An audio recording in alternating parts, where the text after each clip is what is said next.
Alright everybody, I guess welcome to another episode of A Day in the Life of a Liveaboard, and today we're going to be below deck fixing some things, and I'm going to show you what I've done so far. I don't have an AC unit or AC units anymore. I've taken the old AC pump out, and because of the scare that we had when it came to the flooding and the amount of water that came in, our emergency bilge pump wasn't enough to handle all the water coming in. So we've got a 1,200 gallon bilge pump right here, and then I just installed another 1,000 gallon per hour bilge pump, and this is a slim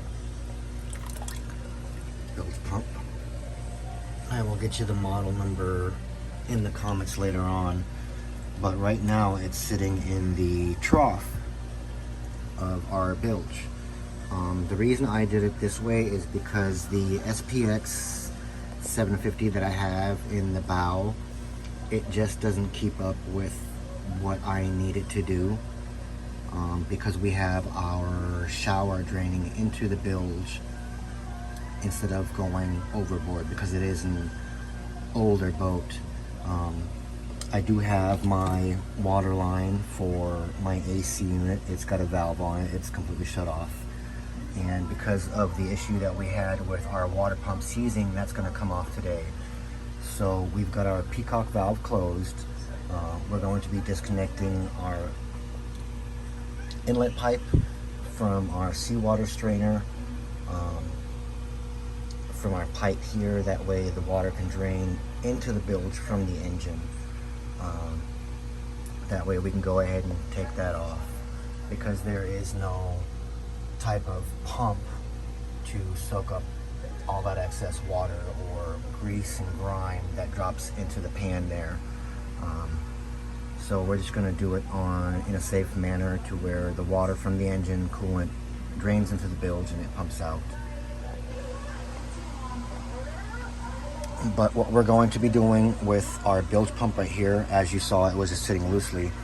I've taken some blocks that we have aboard on our floors, and I epoxied it together with 610 two-part epoxy that you can put in a caulking gun. And all you gotta do is put it on a piece of cardboard like I did right there, mix it up, and apply it to the areas. So what we're going to do today is we're going to take a measurement of the width of our channel, and then we're going to cut this block that I made and secure it down in there with epoxy, and then we're going to attach it.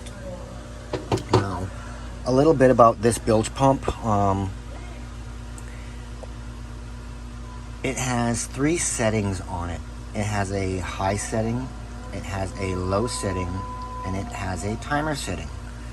Now, in the orientation that I have it set at right now, you would want to set it for the timer. Now, the timer goes off every 2.5 minutes, and what it will do is that pump will spin up, and if it doesn't feel resistance due to the water level that the water creates, it will shut off. Once it does get high enough and it feels enough resistance because of the water level, it will actually keep running until it doesn't feel any more resistance, and then it will shut off.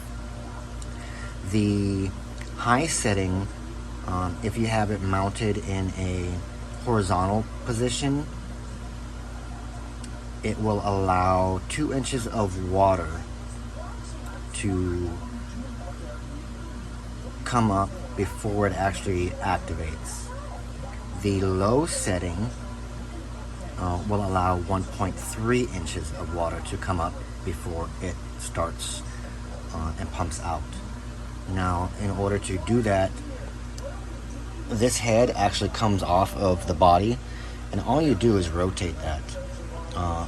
And then, if you can see, let's see, this right here, this allows it to be in timer mode. So if you slide it back up, you will have either high on this side or low on this side, or vice versa. And all you have to do is rotate that pump head when you are in that position. So I'm going to get started taking apart this water pump, that way I can get it fixed. I'm going to look over the engine a lot more to see what else is going to be required before we head out again. Just to make sure that we don't have to get towed anymore. So stay tuned.